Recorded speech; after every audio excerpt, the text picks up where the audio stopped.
Well, good evening, tubers. Matt and Roy back once again. Let me fix this camera. Check your clocks, but yes, I am starting this a little bit early, about 5 minutes early by my clock.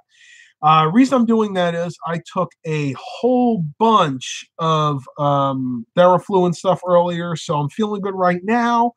But once that wears off, maybe not so much. We'll have to see what happens. You guys seem to like these live streams so much that I want to give you guys as many of these as possible.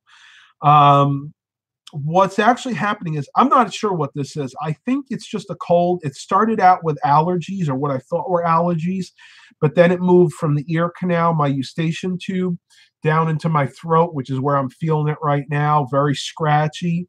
A lot of mucus buildup. I don't mean to be disgusting. I'm sorry if any of you guys out there are eating dinner right now. But just generally not feeling good, very tired, though I did get my steps in today. I did get, and I'll give you guys an update here, if I can get it, 21,626 steps, 10.92 miles at 3.4 miles per hour, which I'll say is darn good, all things considering. That is me being sick at this point. Other than that, I'm going to give everybody just a few minutes to get here because, again, I know I'm a little bit early right now. I'm just going to let everybody know again, that's because I'm feeling good at the moment. I want to get some information out of the way. First thing I want to let everybody know about, a lot of you guys that follow me are big fans of Alvin and the Chipmunks, especially the series on Nickelodeon. So that'd be Alvin with the 3 N's and then the 3 exclamation points, or the exclamation marks, I should say. Well, there's some good news on that front. They had already been guaranteed to do a 4th season, which is going to start broadcasting in May of 2020. I don't know why they're going out that far. I'm not sure what's going on there. But the cool news about this now is the new deal means that the series is going to be guaranteed to be on air with new episodes until at least 2022. And I'll read you a little bit of this little news clipping here. It says Nickelodeon International, including the U.S., but excluding Brazil. So sorry, all you guys in Brazil, you won't be getting this. Family Channel Canada and Tele-Quebec, French-speaking Canada, have all ordered a 5th season of the hit animated series Alvin and the Chipmunks.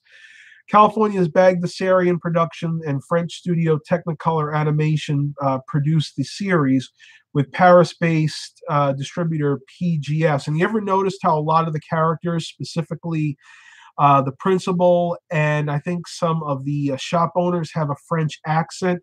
Well, that's why. It's actually made in France, believe it or not.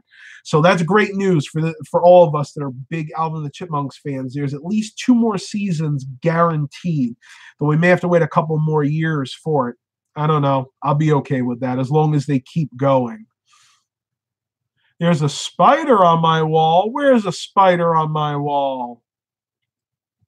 What are you going to say next? Made you look? Oh, see, Nick Roberts. Alvin the Chipmunks and SpongeBob are my favorites. We won't talk too much about SpongeBob. When it first came out, I liked it. But I think that's gone the way of The Simpsons and Family Guy. They really, really need to end it at this point. The Creative Combine says that he's sick as well. Well, I hope you feel better. Please send your good wishes and your prayers to me because I really hate being sick. It means I can't do everything that I normally would like to do, including keep up my weight loss. Though, again, I was able to get the steps in, but it was hard today. I'm telling you, I really had to push myself to go out there and get that walk in. I was only able to do about a 3.5 mile walk. Towards the end, I really felt stuffed up and I felt like dizzy. I could tell that I was pushing myself too much. And that's the other thing. If you guys are out there and you're sick, you know you're fighting something, make sure you don't push yourself too hard because at the end of the day, your body needs that time to recover. So Best advice I can give you is, your grandmother used to tell you to stay in bed. That's probably the best thing to do, honestly.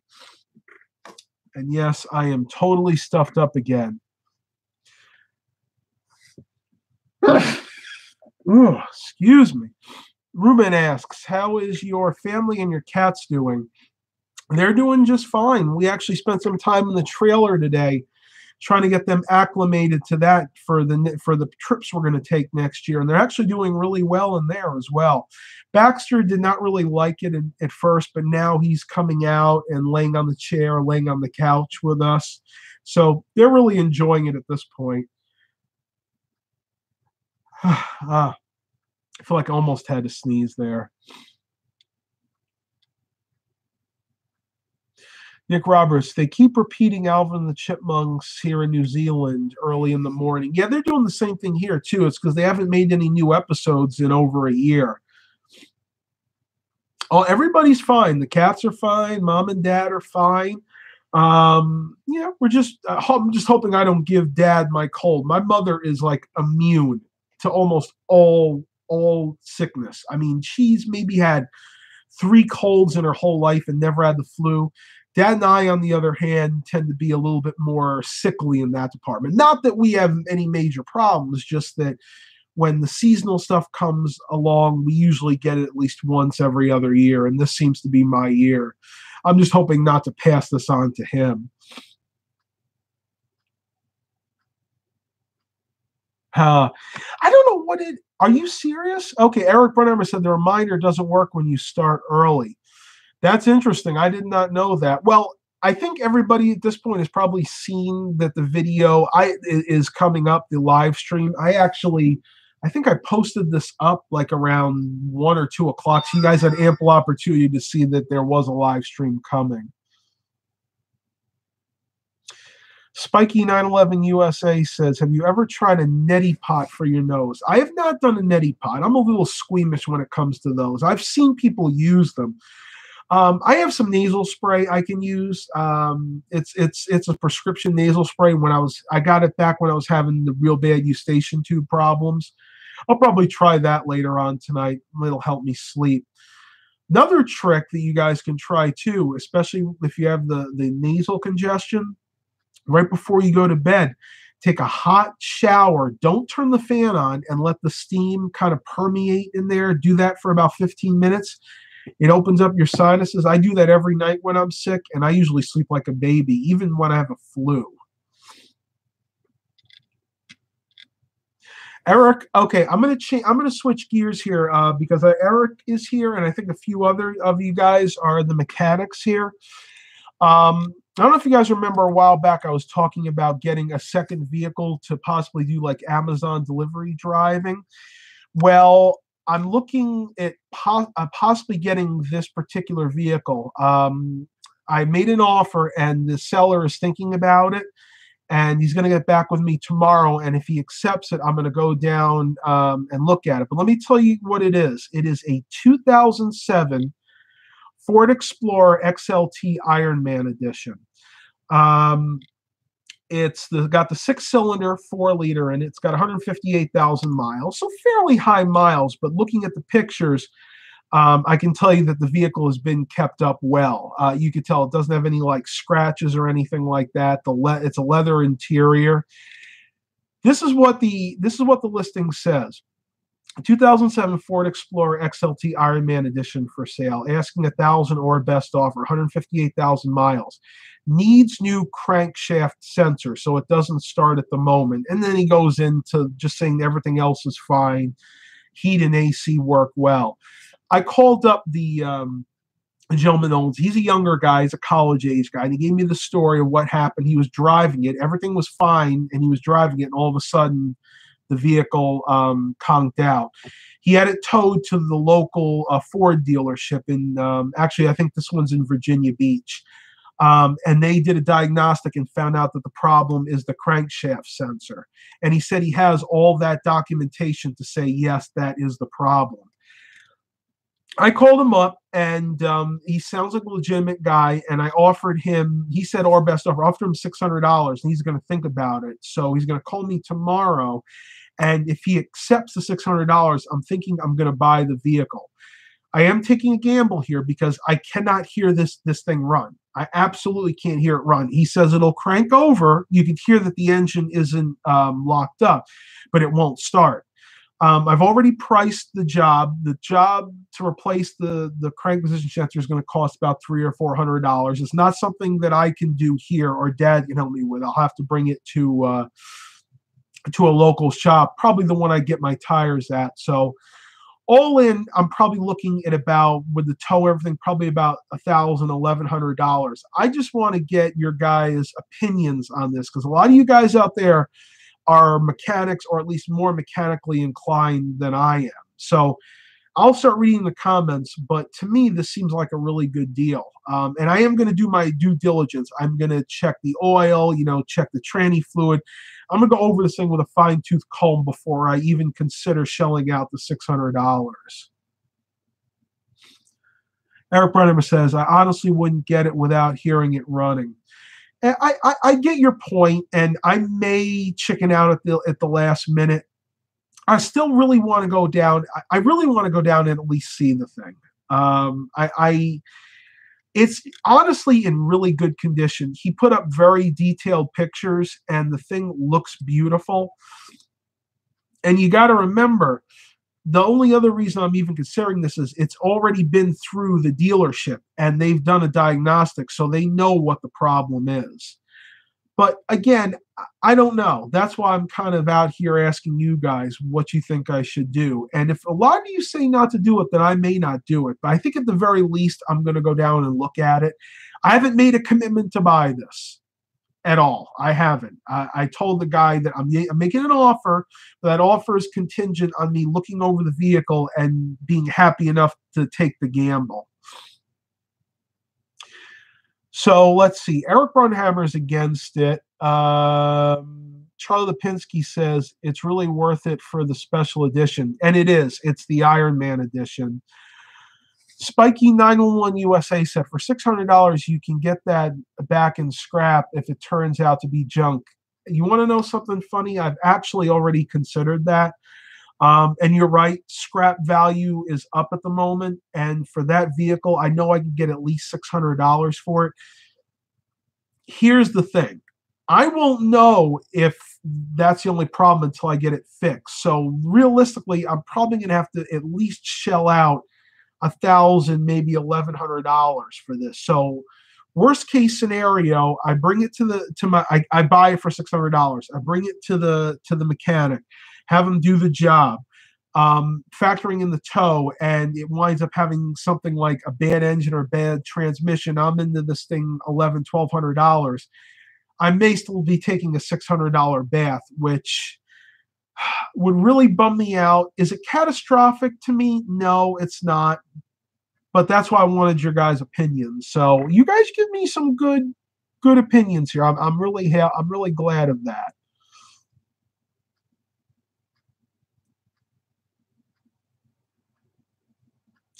Flips May says, don't repair your car at the dealership. They will make you overpay. That is absolutely a great point to make.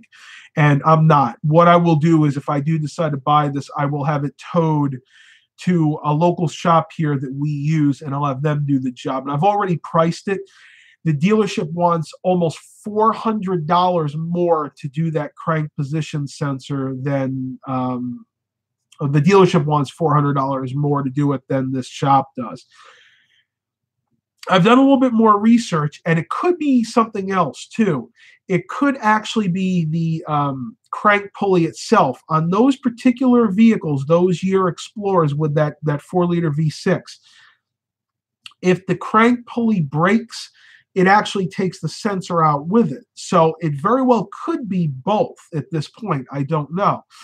Now, if it's both of those, if it's the crank pulley and the sensor, that's not catastrophic, believe it or not. It may cost me another $100, whatever it is, to get the pulley, but the job is pretty much the same. So I think I'm doing my due diligence on this one. For $600, I'm fairly comfortable getting it. And again, if it winds up being a disaster, or winds up being something that I'm not willing to put a whole bunch more money into, then I'll just sell it for parts or I'll scrap it. Eric Brunhammer says, yes, they spin the balancer. And I actually watched a YouTube video. Let me see if I can look it up real quick, because you guys will probably know this guy. I have to go into the history. I don't know if this is him or not. No, this one guy, believe me, this one guy didn't know what he was doing. I looked up videos on replacing it.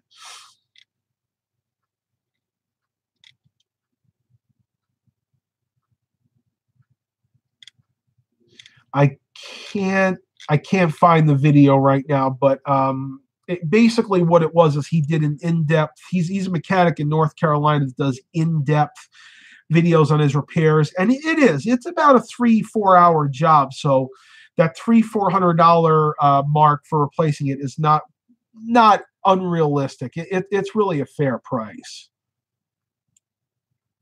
Eric Brunhammer said, honestly, though, this job isn't that bad. You and your dad should be able to do it.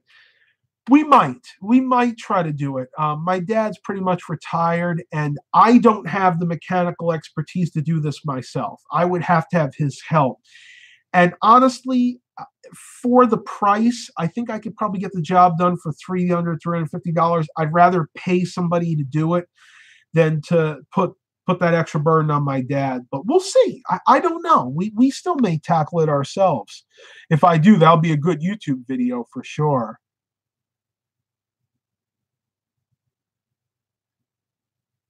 All right, Paul Kane says the ad looks good, and if it's fixable with what the guy says, then it could be okay. That's the thing. This is going to be a gamble. I'm not going to sugarcoat it here. This is a total gamble. I cannot hear this vehicle run. Granted, I can hear it turn over. I can make sure that the engine isn't locked up, but there still could be engine issues. There still could be transmission issues. Those are the real two things I'm scared about. If those two things wind up checking out, then I'm golden because I can fix everything else. I can replace alternators, replace starters. I've done suspension work with Dad before. That stuff doesn't scare me, but it's the major stuff that really could throw me for a loop.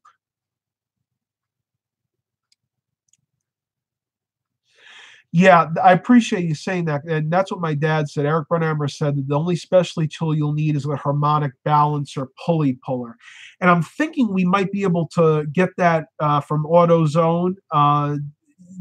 Do they do a loan option for that particular tool? Eric, you might be able to help me out with that. Let me know.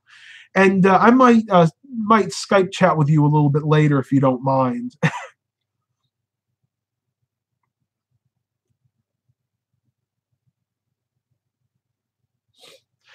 Very, very good. Paul Kane said, "Trust your gut. If you feel good about it, then take the plunge. But if not, don't."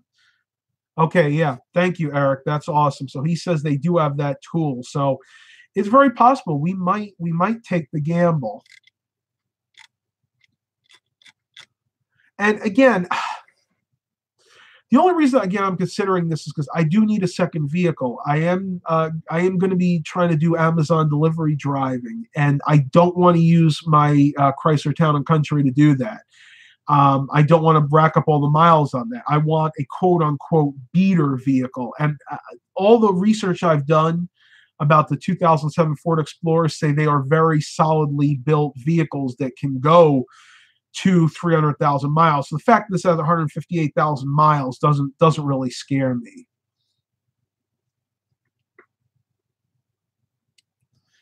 Classic Mobile Home is feeling left out. I'm sorry.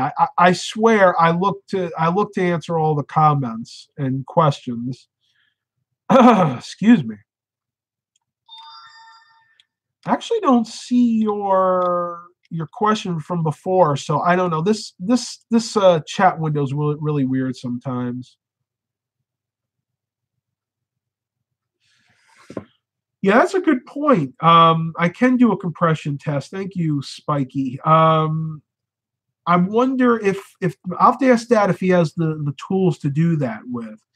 And bearing in mind, I'll reiterate for those of you that just came in, this vehicle has gone through, from what I understand, and he has the paperwork for this, has gone through a diagnostic at the dealership. So the dealership has basically put their reputation on the line saying, okay, we've done a diagnostic. We know what this vehicle needs. So I'm inclined to believe that the dealership knows what they're talking about, even though they're really expensive when it comes to repairing vehicles. Classic Mobile wants me to buy a hearse. I probably could. We have a lot of funeral parlors in our area, and I'm sure they sell those things off once in a while. Robert Jones says hello. Hello, Robert. Nice to see you again.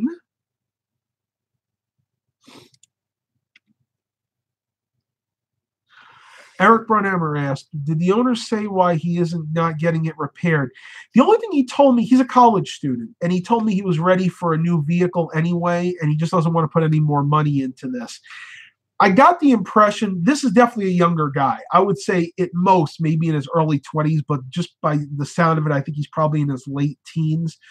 He's a college student. He wants a newer vehicle, something that can be really reliable. You got to remember, this was his only vehicle, and he just wants something with less mileage and something more reliable. That's the story that I got. The guy sounded honest. So, and I know that's no excuse. I mean, there are really honest sounding people out there that can straight lie to your face. But the vibes I'm getting right now are very good that this vehicle might be a really good runner once I get that fixed. And I'm in a financial position now to where if I did wind up taking a $500-$600 bath on it, it wouldn't bankrupt me. So I don't know. We'll just have to see what happens. But I really appreciate your guys' input on this. You're really helping me kind of make my decision here. Ruben says he's going to go to a rummage sale on Saturday. Hopefully you find some electronics. I hope you do too. I may be going to garage sales this weekend. We'll just have to see what happens. The reason I haven't been putting up garage sale find videos are we haven't been having many of them, and that's pretty much because the last month, every Saturday, we've had rain. Go figure, right? Can't control the weather. Michael Schaffenberg missed it, I guess. He asked me what I'm looking at buying. It is a 2007 Ford Explorer XLT Ironman edition. You can go back. I'm not going to tell the whole story, but suffice to say, I offered the guy $600, and it needs to have the crankshaft sensor replaced. Allegedly, that's what it needs to have replaced. And I know that you guys are probably going to say, go with something foreign like a Subaru or a Toyota or a Nissan. I'm not going to do that because my father has tools to work on domestic vehicles, i.e. Fords, Chevys, Chryslers. And it just makes it a lot easier if something small does break, like a alternator or a starter, but even other sensors and things. I can fix that myself in a domestic vehicle, whereas if it's a foreign-made vehicle, I have to bring it to get repaired. So it just doesn't make sense. Buy a Dodge, Michael Schaffenberg says. I've looked at a few. I looked at a Dodge Durango, and I looked at a Dodge Ram. I think it was a 1500, but at the end of the day, they just were really, really beat up, and I didn't want to deal with it. One other thing I did want to say, even though this is the 6-cylinder, it is the 4-wheel drive version, and that would be really nice because if this winds up being a really good vehicle, this is something I'd be willing to take upstate.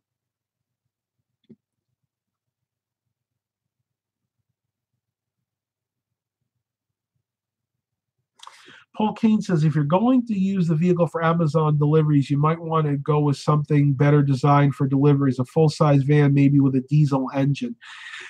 Possibly. You got to remember the Ford Explorer is a big vehicle. This can hold more than my van, and I was considering using my van originally, and the seats do fold down. We'll see if this doesn't work out. Then yeah, I looked at it was a 1996 Ford Econoline E150 van, and that one they wanted like $700 or $800 for. And that one actually ran. It just had a heck of a lot of miles. It had like 280,000 miles on it, and for a van of that age with that mileage, I was not willing to take the gamble. I will not be buying a Toyota for the reasons I stated before. A Ford F-150 is a possibility. The only reason that I would rather do something like the Explorer is if we're doing Amazon deliveries, the Explorer is all enclosed, whereas an F-150, I would have to buy a cap or a camper shell. It would just be more of a cost involved there. I believe the Econoline I was looking at was either a 93 or a 96. I honestly don't remember. I could try to look it up on Craigslist and see real quick. Let me see if I can find it. They list so many vans in my area for sale each day that the chances of me actually finding this are remote. But I'll give it a few minutes, see if I can find it.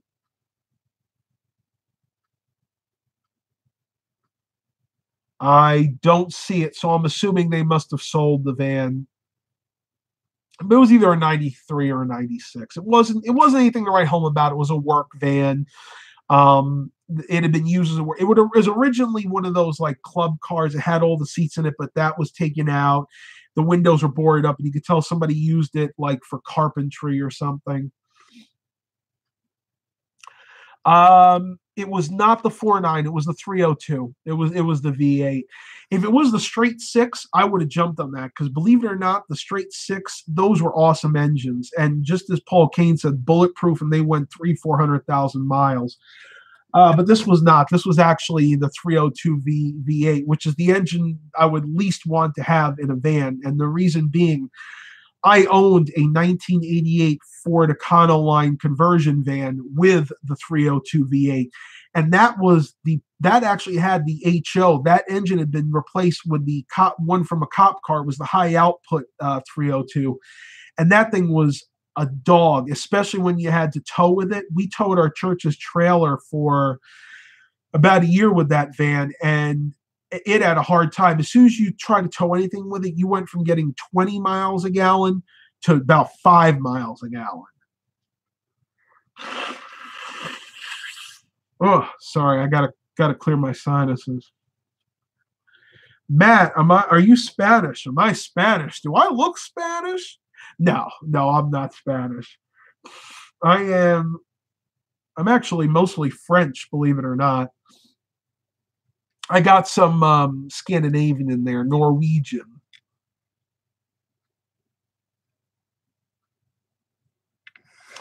Yeah, the 302, I can't knock the 302 engine. The 302 Ford V8 was a great engine when it was used in something like a Mercury Grand Marquis, a Ford Crown Victoria. It was a great engine in those. It could power those just fine. But when they put them in things like the vans and the F-150s, they didn't have enough power. More specifically, they weren't a very torquey motor. They had a decent amount of horsepower, but not enough torque for the application. Well, thank you, Hired Gun. I appreciate that. I really hope I feel better tomorrow. My mind's still pretty sharp, but I'm really not feeling that well at the moment. I think when this is done, I'm going to go take another Theraflu. That actually helped me a little bit, believe it or not.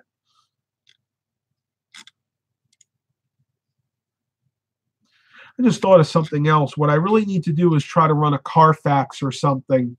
I'm thinking about that right now. If I go down to see that vehicle tomorrow, I'm going to get the VIN and run a Carfax on that. Classic Mobile Home said a step drive van is good for you. Absolutely. That would be the ideal vehicle for me. The only problem is the ones in my area, they want a lot of money for them. And I have a hypothesis. So I have a reason why I think they want so much money. In my area, we have a huge Amazon distribution center. So there are a lot of Amazon delivery drivers from my area. And I think the people have realized that those are like the ideal vehicles for doing that, and they're really sought after, and that has actually raised the value of these step vans. Because I kid you not, 2-3 years ago, to get like one of the old Chevy step vans, $500 to $1,000. Now they want like 3-4 grand for these things. That's just my hypothesis. But I think it's sound. And let me know what you guys think. I think that's what's actually happened. Oh my goodness, 28 watchers and 12 likes. That is awesome. And again, if you guys can help me with the super chats there, that'll always go to helping improve the channel. As a matter of fact, what I'd like to do is put some of that money towards getting that second vehicle. If not this one, maybe another one. And I'd like to do some YouTube videos for you guys doing repairs. I mean, I don't really need to do anything to my van, but if I get a secondary vehicle like this, it's going to eventually need some repairs, and I'm sure you guys would love to see me making a fool out of myself trying to do some of these repairs, probably scraping my knuckles against the side of the hood there, trying to take off bolts of things. Because believe me, when it comes to mechanical stuff, I'm real klutzy, but I'm gutsy. I'm klutzy, but I'm gutsy. I'm willing to give it a try.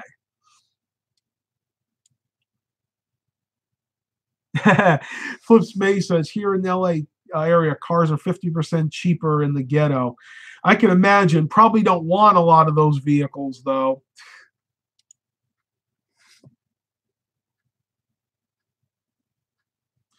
Eric Brunhammer said, my S10 was supposed to be used for making repair videos, but then I ended up working too many hours.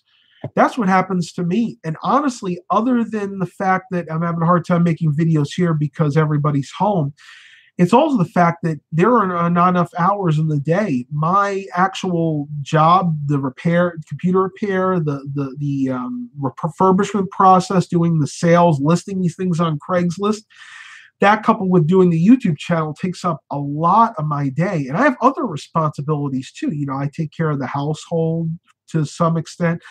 I do quite a bit of the cooking, a lot of the cleaning around the house here. So a lot of that takes up my time. And I'm going to try to manage my time much better in the future. And that's something I really want to get into doing. And if any of you guys know of a good time management coach, I'm all ears. I mean, I'm already all ears on any day of the week, but I'm interested. 30 watchers and 14 likes. That's awesome. I can't believe we always seem to get the most watchers around the halfway point. Hey, I'm not knocking it. I'm thankful everybody's here.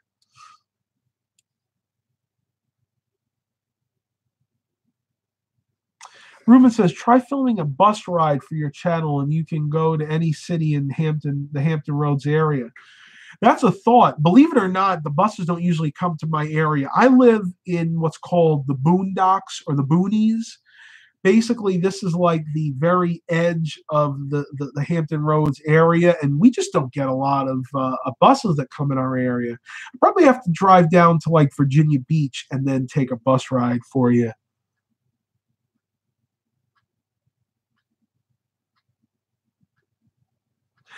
I got to read this. I'm not sure I totally get it. Eric Brunhammer, to quote the doctor, and if that is successful, I'll take you to a planet that is all ears. That's interesting. I never heard that one. I wonder if you're referring to Doctor Who, maybe? Stephen Barber says, this is the first day of Diabetes Awareness Month. If you guys could please support JDRL, the Juvenile Diabetes Research Fund. Yes, that is a very good point. And as you guys know, diabetes has hit my family hard in the past. Me specifically, you guys know I was type 2 diabetic until I lost the weight. Very, very important. We need to find a cure for diabetes. So please support your local JDRF branch.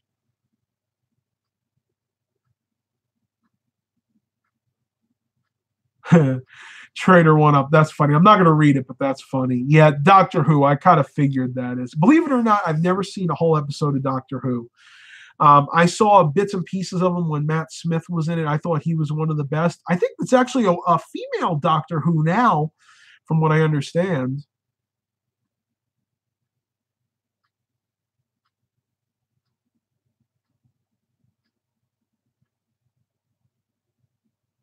Classic Mobile Home says, how about a U-Haul van or truck? You stay away from the $600 one.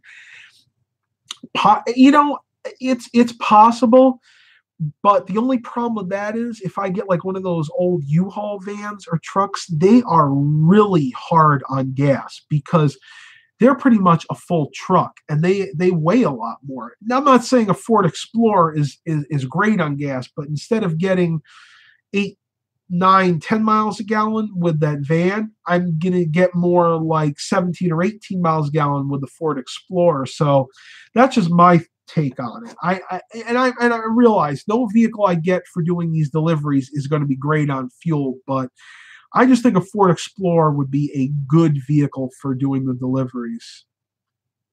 Yes, basically that's what I'm looking for.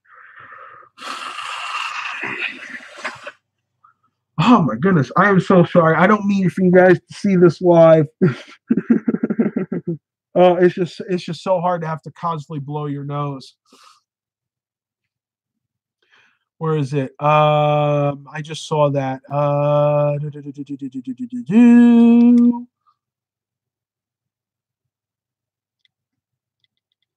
Somebody just mentioned. Okay, Nick Roberts says get a diesel van. That would be a nice vehicle to get, but I don't know if you know this. Diesel vans are not that prevalent here in the United States. They're actually very rare. I don't even know if you can buy a brand new one. Ford has been putting them out for the last couple of years, but before that, like in the early 2000s or mid, basically 2000 to 2010 is what I'm looking to get. There really aren't any. With the exception of maybe like one of those Mercedes-Benz diesel vans, but those are usually really tired by the time I would be able to get my hands on one.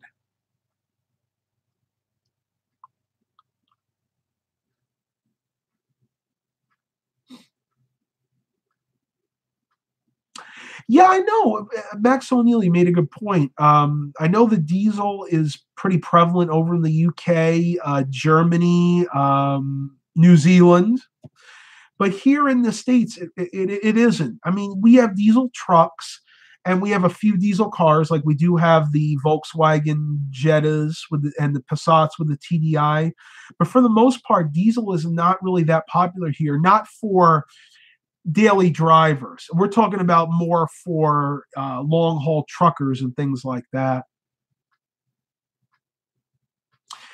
Eric, you just said what I was thinking, buddy. Those Mercedes diesel vans are completely rotted out within 5 years. Yeah, and I have seen that. If you guys watch American Pickers with Mike and Frank, for a long time they drove a Mercedes Benz van. I don't know if it was diesel or not. I assume it was. And I think at the end of the day, they got rid of it because it was starting to rot out. Dodge does make a diesel van, but again, most of them are newer. Up until I think the first ones may have been like 2010, 2011.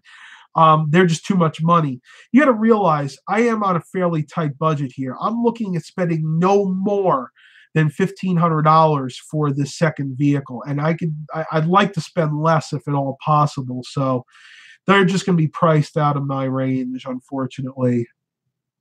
Hey, unless somebody wants to donate a whole bunch of money to the channel, then I'll go and buy whatever. You donate a whole bunch of money, you donate enough for a car, I'll buy whatever you want me to buy. How about that? But I'm being realistic. I know that's never going to happen.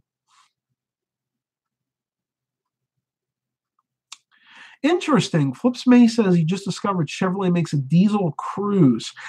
I knew that they were talking about it. I didn't know that they actually started making one yet. I'll have to look that up. That'll be an interesting vehicle because that will compete with some of the vehicles you have in the UK, like the Peugeot diesels. Vauxhall, I think, is another one that they have over in the UK that makes diesel cars.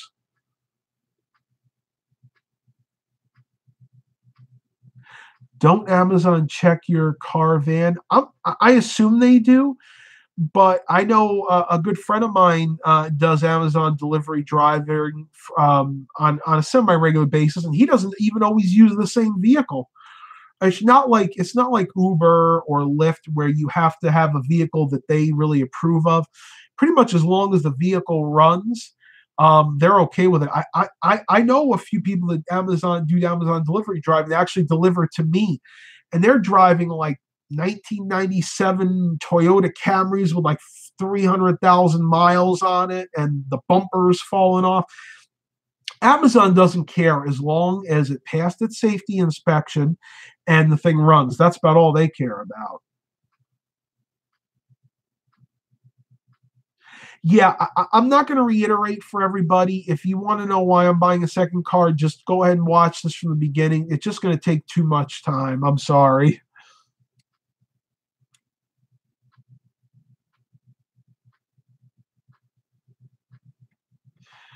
Max Petrak, not trying to change the subject, but have you ever used a Dell E5440?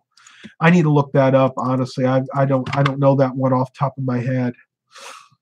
The latitude. Oh yeah. Oh, absolutely. Okay, I wasn't sure if it was that one or not. Okay. I do have some news about that for you. The Dell Latitude E5440s. I got a whole bunch of those the last time I bought out a warehouse. And they are very good laptops for the most part. They are all metal construction. Again, for the most part, they have a few plastic bits, but they are business grade systems. The one point of failure with these are the batteries, and they just don't last very long. If you get yourself a good, reliable battery replacement for it, they should be fine. Eric Brunhammer says, I have a customer with a Toyota Sienna minivan with 540,000 miles on it. The thing still runs, drives, looks new. He said he might replace it at 600,000 miles, LOL. Yeah, I've heard that those go for a lot of miles. Toyotas are great vehicles. I'm not disputing that. The only reason I'm not considering a Toyota is because I can't get them repaired cheaply like I can a domestic vehicle, which I could do most of the repair jobs here. Actually, I did see a Toyota Sienna, to believe it or not, but they do have a good high resale value. Give you an example, like a 2006 Toyota Sienna in my area with 140,000 miles, they still want almost $5,000 for. Here's a 98 Toyota Sienna, and they want 3,200 for that, and that has 223,000 miles. See, they're reliable, but they're way too expensive for what they are.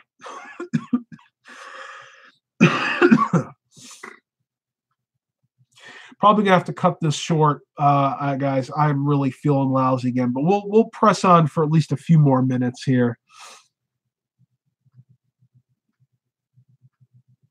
Flips May says, I bought a cheap battery for my ThinkPad T61 on Amazon. Unfortunately, only lasts 80 minutes. Yeah, batteries you do not want to cheap out on. If you buy some of those cheap Chinese-made batteries off of eBay or Amazon, it's hit and miss. I've gotten lucky about 50% of the time. The other 50% of the time, batteries were total junk. And you have to watch it because some of those batteries don't produce the proper voltages, and they can actually do damage to your laptop.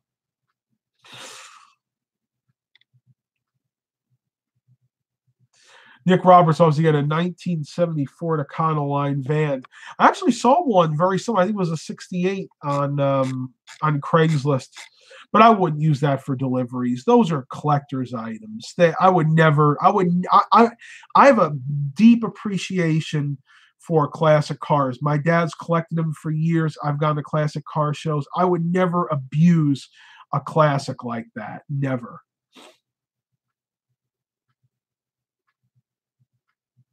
I-36. I have someone that keeps sending me old computers to check. I got an Optiplex from like 2004 or 2005. Pretty sure it's a Windows XP and a Pentium 4.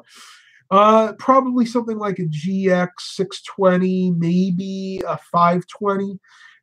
I'm gonna save us a lot of time here. Pretty much every Dell Optiplex I've ever owned has been a great computer. I mean, granted, the older ones you're not going to be able to use much for much of anything anymore.